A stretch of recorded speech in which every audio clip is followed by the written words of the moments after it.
Hello, welcome. I am Disco and you are the Cosmic, and this is episode 5. We're just gonna get down and dirty, do a short little video tonight. I don't know why I gotta be down and dirty all the time. Right, I'm noticing that in these recent videos, I'm always like, let's get down and dirty, do some tarot scopes. I don't know. Maybe it's because astrology is about the planet Earth. Planet Earth is a pretty down and dirty place. So I'm gonna stick with it. I'm not gonna question it too much, right? Let's get down and dirty. So we're going to go over some quick astrological happenings that are a big deal, and especially this week. It's been a pretty explosive week, and I'm going to do something a little bit revolutionary. Don't call me Uranus and Gemini. We'll get to that. And also, you know, it is the full moon in Capricorn, so I am going to do a community moon pull from the Lunar Nomad Oracle by one of my dearest friends and mentors and teachers, Shaheen, Miro. You can buy these wherever tarot decks are sold, or on Amazon, or go ahead and visit Shaheen Miro's website. I'll put it all in the comments. So we're going to do a quick community poll just to kind of give us some illumination on this full moon. And you know, I am pretty private about my own full moon practices. I do feel the moon, it's the sublunar sphere. It's the one that is closest to us. It's the one that's talking to us. So I take my practice with the moon very, very personally and intentionally. You practice however you want. And, you know, like a lot of things I do on here, you can find, you know, horoscopes or advice about the full moon in many other places, and I encourage you to seek that out. We're not going to do it here, but I will give you a community pull. So we can just kind of, you know, open up the space for this beautiful Capricorn full moon, right? But I'm not going to go into the full moon too much other than that. Just to go over some astrological stuff real quick, we do have the Mercury retrograde coming up on the 17th. Some could consider it the shadow period. For me, I am always like PMS, pre-Mercury retrograde syndrome. It always hits me the hardest right before, and it's almost like that cathartic release when Mercury retrograde actually happens. And also, you know, I think about, I am a Virgo in my 9th house with my natal Mercury also in Virgo, and I think that I haven't sorted it out yet. It's little instincts. I think there's something to that, where my Mercury placement is versus how Mercury retrogrades affect me, and also depending on where that Mercury retrograde is in what house. So I'll explore that more further in a different video, but it's just something that crosses my mind, because it does seem like Mercury retrograde does affect everyone a little bit differently, and that can help us. And again, you know, and so I don't know if there's a correlation there, but you know, I'm always preaching about know your natal chart, know your ascendant, know where your natal planets are, and you know, it might have to do where is Mercury right now? What house is it retrograding for me? Which would be my 8th house right now, actually. And understanding if maybe, you know, we do all deal with Mercury retrograde differently, and if it does have an impact on where our natal Mercury is and where it is in our chart. Just spitballing. I don't know for sure. If anybody has the answer, if anybody knows, if I'm onto something, let me know in the comments, please. So anyways, let's get to this. So Mercury retrograde, that's the first thing. What I'm going to talk about today is Venus going into Gemini. We're going to do a very Venusian, because, you know, I'm making this Thursday morning, so we're on Jupiter day, but maybe people will see it on Venus day, Friday, you know, depending on where you are. So consider this to be full moon, Mercury retrograde, kind of. We're just touching on it a little bit. We're just touching on the full moon. What I really want to focus on is Venus moving into Gemini, and I will have a quick little tarot size about that, because it's a very interesting placement. And here's where I am going to deviate a little bit, and this is also for future episodes. I'm not going to go too deep into this today, but this is something that is right in my little mercurial mind. It's grисting, right? I am turning that jewel, I am turning that archetype, and you know, what is my mantra? What is my mantra? I only do the 7 seen planets. That's the only ones I work with, from the moon to Saturn, because that's what I know. I'm studying from the ancients. I'm still in my year 1 course. However, Uranus in Gemini Revolution. Doing things a different way. Trying something new. Right. Being a little, wow, you didn't expect that out of me. I'm very interested in this Uranus transit into Gemini, which will last 7 years. And I have Terminator on in the background. These are the types of things I am thinking about right now. Terminator 2 for you youngins, if you don't know, Judgment Day. It's the best one. But you know, just a lot of the concepts of Terminator, you know, AI robots, things coming back from the future, a lot of tech, a lot of, you know, philosophical, never been done before, innovations, revolution, fighting the robots, all those kinds of things. It's all encapsulated in all these Terminator movies. And again, time travel paradox, don't think too hard about it. Enjoy the movies, but think about the concepts that they're bringing forth about sending people back in time to stop a revolution that hasn't happened yet, and all of these things. And even, you know, the movies, there's like 6 of them, I think, and they go through, you know, even when they are fighting the robots, and how do you change fate? Jupiter, right?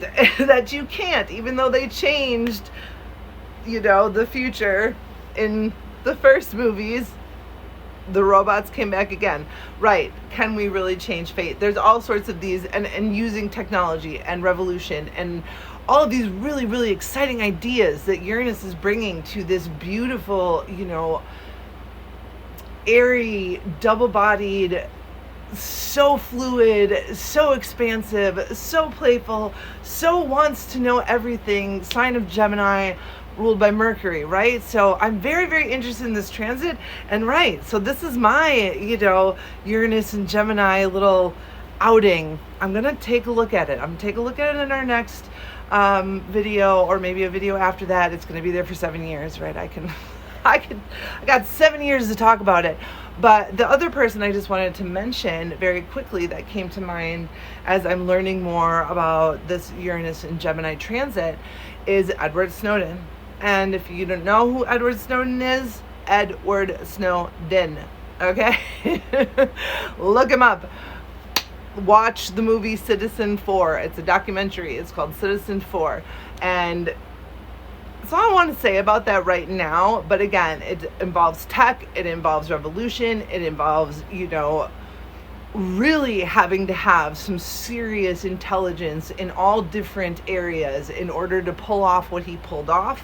The courage, intelligence, perseverance, Mars that he needed to pull off what he pulled off, and this was back in like 2014 for you youngins. Again, it's within your interest to check out the documentary Citizen 4. It was made a few years ago. Laura Grunfeld, I believe, is the director. She's one of my favorites. I mean, she's amazing. But Edward Snowden is really like, let's invoke the spirit of Edward Snowden. That's what I want to do today. That's all I want to do today about Uranus transiting Gemini is invoking the spirit of Edward Snowden. His courage, his resilience, his intelligence, and his motivation to do what's right. Because I'm not forgetting about Jupiter here. Right. We just did a whole series about Jupiter, and that was the big part of Jupiter being exalted in Cancer, the Jupiter Cazimi, the Jupiter new moon that was, you know, right next to each other. What motivates you into action? And how do we tap in to those emotions or motivations in order to create an action that is so spectacular, like something that Edward Snowden did? So I'm going to leave it there. Like I said, he may be back in the disco next time, but for right now, we're concentrating on Venus and Gemini. I'm just going to do a quick little tarot size because I think it's important right now, you know, to really, the Venus and Gemini transit is just, the more I learn about it, the more fun it is, you know, and the more space. Like, we can do anything. We can go anywhere, you know, and with all of the beautiful qualities of Venus, art, love, connection, right? Venus sticks together, right? Venus sticks things together, connection, community, and it's in Gemini. It's in this double-bodied air sign that's playful, curious, you know, a little bit trickstery. You know, we're ruled by Mercury. They're ruled by Mercury. I'm not a Gemini, but the sign of Gemini is ruled by Mercury. So, you know, Venus has a lot of fun with Mercury too. That's flirtation, you know, and that's, you know, being a little, you know, sassy and playful and all that. Look at me, all that kind of stuff, like whatever, Gemini. but that is kind of the feel. But it's also, you can take it deeper as well. Gemini is a very seriously intelligent sign with lots of strategy, communication, ideas, want to know everything, has the ability to know everything. Mercury is its ruler. Gemini is a big, it's a beautiful sign for someone, for a planet like Venus to be in. Because we also have to remember that, let me just get this right.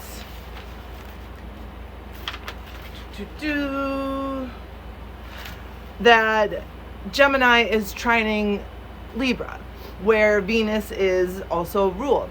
So Libra or Venus can kind of, that's how the planets talk. That's why we talk about trines and, angles and sections and things like that.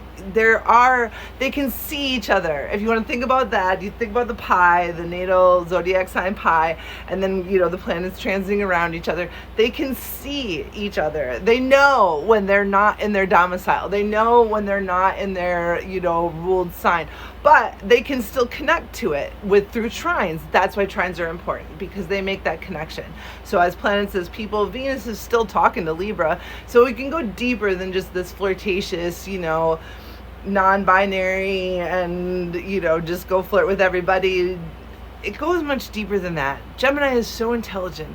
There's so much space for exploration. I don't just mean academic intelligence. There's no real definition for intelligence. I am talking about planet Earth, mystical, intuitive intelligence that, we explore here at the disco. And that comes in all forms.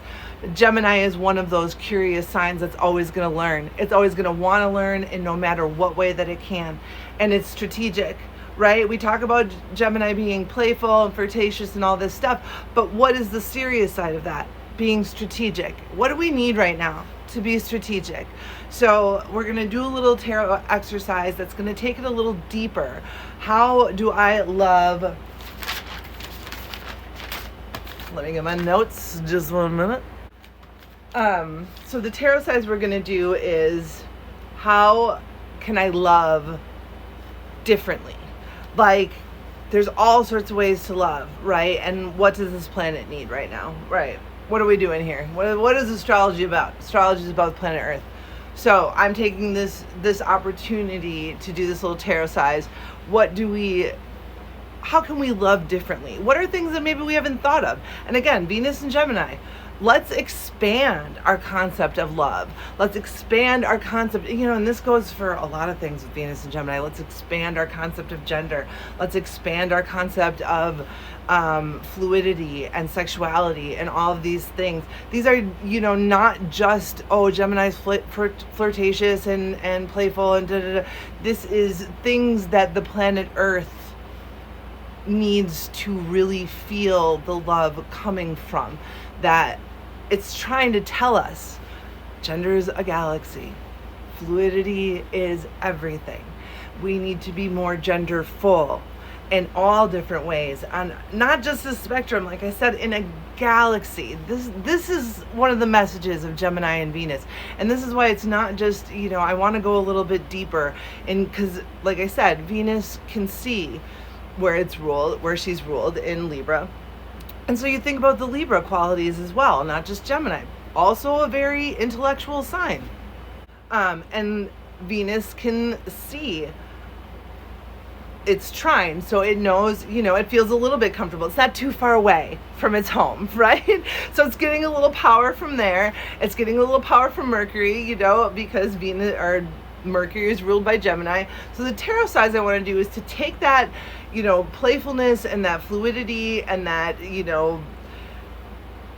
I want to take it to a deeper level for this week's chat. So the tarot size we're going to do is, how can I love differently? Let's open up the scope. Let's open up the space. And even if we don't get an answer from the tarot, we're not really looking for one answer. We're looking for what's going to open that space for you in order for you to be able to love differently, or what are different ways that you can love, or how you can show your love. This is very Venus and Gemini. And then I'll do a card for how to maintain balance or how to love myself, which, you hear this all the time in spaces of mystical blah blah blah blah blah. How do I self-actualize? How do I live myself more? But in this instance, because we're dealing with a double-bodied air sign, and it's also Venus ruled by Libra, which is also about balance, you can't give out too much love without putting some love back in. And we all, again, I never want to forget that Jupiter motivation to action. The more that we are loving ourselves, the more we're able to love others. I know, and in the disability justice world, sometimes we do it the other way around. The more that we're able to love others, the more we're able to love ourselves. Whichever way it works for you. That's why we're doing this tarot size. It's not because there's a single answer. It's because I want to create space for you to explore how can you love yourself differently. And think about that, because it's powerful. I just read a quote about how our magic is the most powerful when we are connected to the earth, when we are in our bodies. So however we need to learn to love ourselves or others in order to love ourselves, or loving ourselves in order to love others, whatever way that comes out, that's going to be the second card in the tarot size. And then lastly, we're just going to do a little strategy and advice. What does Venus have to say to us? Again, in the Disco channel, we petition the planets, we create intimate relationships with the planets. Today we're doing Venus. We're going to focus on Venus. Although, I'm a little excited. I'm excited to learn more about Uranus. This is new territory for me. But again, that's very, very Gemini and Uranus type stuff. What is Disco doing? She's going outside of the seventh scene? Right. Whoa. Revolution. So anyways, let's get on with it. Okay, so let's see what the Lunar Nomad has for us. I'm just going to do a community poll. Like I said, I do feel like the moon is very personal. I keep my moon rituals very personal. And it's the closest one. Sublunar sphere. Talk to the moon. Ask the moon what does the moon want you to do to honor it? Or to speak to it? Does it just want to have a conversation? Does it want to talk about Terminator? I do really strongly feel that any type of moon ritual is very personal, and we are here on this planet, and we are asking the moon for personal things, and the moon affects us the most personally. It is that sublunar sphere in between planet Earth and the planets. So anyhow, I don't do much else for full moon, but I will pull a card. Maybe you want to talk to the moon about Terminator. I don't know. Maybe the moon wants to talk about Edward Snowden. I don't know. Ask it. That's what the moon is kind of telling me, right? Lean into this Uranus and Gemini transit, even if it's not a seventh scene. But what does Uranus and Gemini ask us to do? Break patterns, right? Do something unexpected. Not be the old version of yourself. So I'm kind of taking this as, all right, Disco, it's time. It's time to start exploring those outer planets. It's time to start learning about Uranus, Neptune, and Pluto and bringing it into your practice. Hey, Uranus is in Gemini. It's time to learn more. So, okay, what does the Lunar Nomad have for us for our collective moon reading? We got the Garden. It's number 20. Hope you can see these cards okay. They're very, very beautiful. Shaheen does amazing work. I'll post all of his info in the comments. So, the Garden, 29. And it comes with a really beautiful book. I love a book. I love a nice box. I'm such a collector. But they're collecting, I collect, these things are so meaningful to me. And they do bring me joy, right? Just a nice big fat book with cool illustrations and lots of stuff and a really nice oh God, whew, Venus and Gemini, right? The things that I love to learn about, they make me so happy, and I love them. Sticky, iggy, right? Remember, my natal Mercury is in Virgo. So with Venus being in Gemini, and I'm a Libra sun. So I have, and this is why I encourage you to look up your natal chart, because you can, where is this hitting me? Where is this digging me off? It's definitely activating my Mercury in Virgo as far as like, oh my gosh, yes, I want to learn. I want Terminator. I want to talk about Edward Snowden. I want to learn about Uranus and Gemini. I want to learn about the outer planets. Let's go. It's also affecting my Venus. This is what I love. I love astrology. I love tarot. I love coming on and making these videos. I love putting movies on in the back. I love Edward Snowden, right? It's also very much talking to my Venusian qualities, and you know, so those are the reasons to like learn your houses, learn your natal chart, because you can see why am I feeling a little bit more strongly in this transit than another transit. All right, anyhow, back to our moon card. We've got the Garden 29. What does the moon have to say to us besides Edward Snowden and Terminator 2? Okay, here we go. Alone time can be enriching. You find your center and heal old wounds. Introspection has a way of opening your eyes to dreams and desires. For introspection turns to isolation when you forget the inspiration of the outside world. Something inside you is stirring for change. Uranus and Gemini, just saying Capricorn moon, you don't fool me.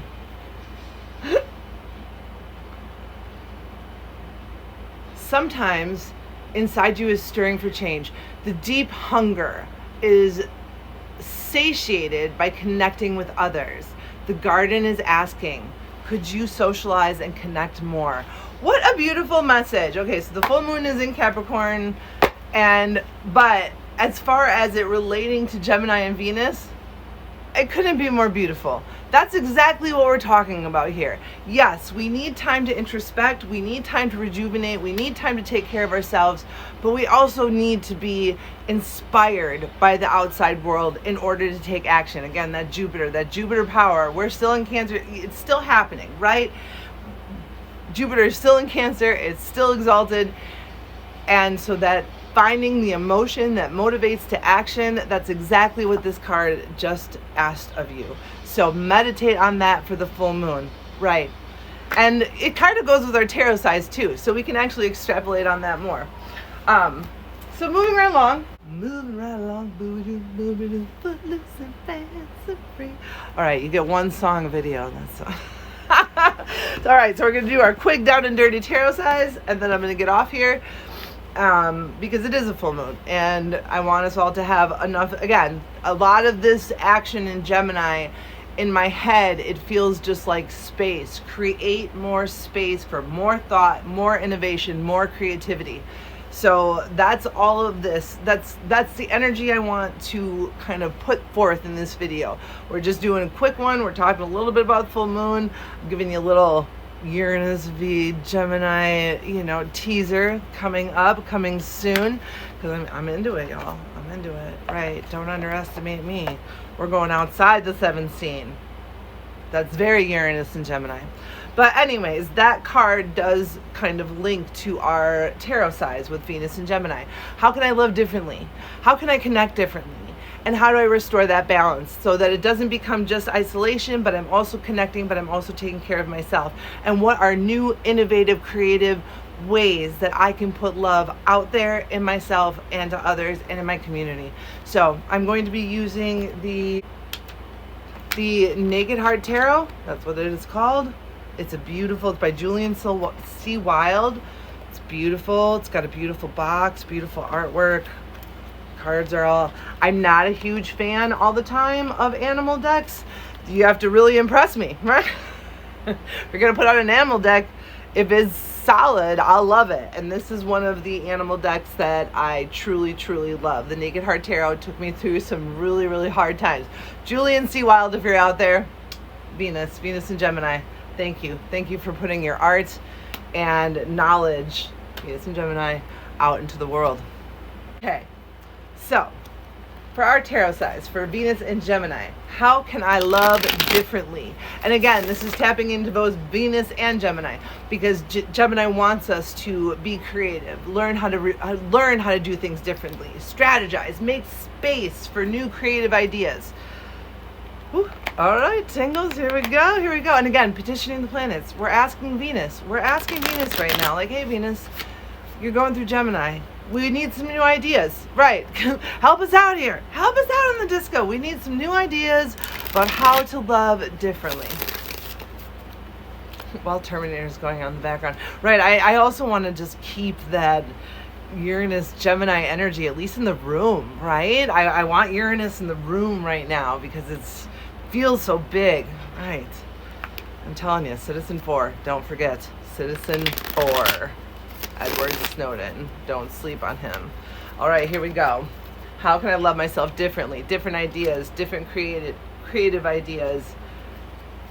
Not doing pages. Sorry. I'm gonna have to talk about that at one point. I came to a point in my practice where I just stopped using pages. I have reasons. We'll get into it someday. The card we got is the 8 of Pentacles. Cute little beaver. So how do I love differently? We're gonna have to put in some work. Right. The old ways, they may have served you up until now. How do I live differently? Find out. Read some stuff. Maybe there's some different ways that you can put love out there. Maybe it's through music, work. Maybe it is through your work. Maybe, there is somewhere you can volunteer. Or maybe there is something else you can do for someone. Maybe there is some art you can create that, is a different way of expressing communal love and this big Gemini ideas. It's like one of those pieces of art that, like, it hits you in the heart, but it also makes you think. Oh, to me, that's the best type of art, where it makes me feel like, someone is kind of pushing, it's squeezing it, it's painful, but it feels good, and then also kind of just smashing me in the head at the same time. Again, 9th house, Mercury, natal Mercury and Virgo. I love to be smashed in the head. I'm also a Capricorn rising. So, right, one of my friends asked me that one time, like, so what do Cap risings do with fear? Do you just headbutt it? Pretty much, yeah. It's not that graceful. It's not as graceful as Venus. So this could, how do we love differently? What are different ways? Maybe it's through our work. Maybe it's through art. Maybe it is through, reading a book about different ways to love yourself, different ways to love other people. I'm really feeling that this is about creating something and putting work into it in a different, like, maybe there's a project that you can go back and kind of, revamp, or you can shine it up a little. Think of creative ways through your work and even your Eight of Pentacles. I don't want to say it's a mundane card, because it's not. I mean, work is magical. Magic is mundane. I heard that. My hairdresser said it, actually, that mundane over magic. And I kind of love that everything is magic, right? Her cutting my hair was an act of Venus, right? She's cutting my hair, she's touching my hair, she's making me beautiful. Your work can be a way to love and focus that energy onto there. That's what's coming through for our first card. So how do we maintain that balance? How do we put that back into us? Just have to check one thing. That's what I thought. Okay, so how do we put that love back into us, maintain a balance? We got the Queen of Wands. In this deck, it's the Heart of Wands. It's a fox.